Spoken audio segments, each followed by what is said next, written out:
kuni kecha ijtimoiy tarmoqlarda tarqalgan yo'l harakati xavfsizligi xodimi o'z xizmat vazifasi avtotransport vositasida yosh bolachani hayotini qutqarib qoldi degan videoroliklar tarqaldi.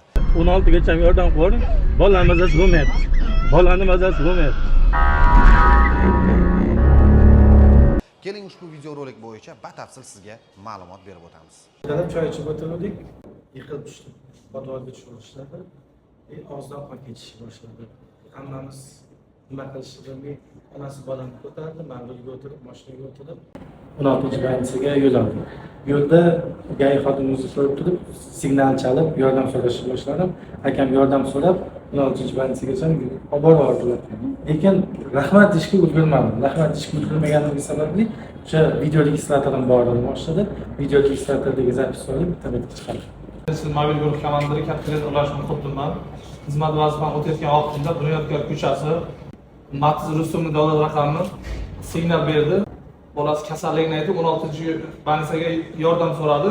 Hozirgi paytda bolamiz yaxshi, doktorlar tez yordam ko'rsatishdi.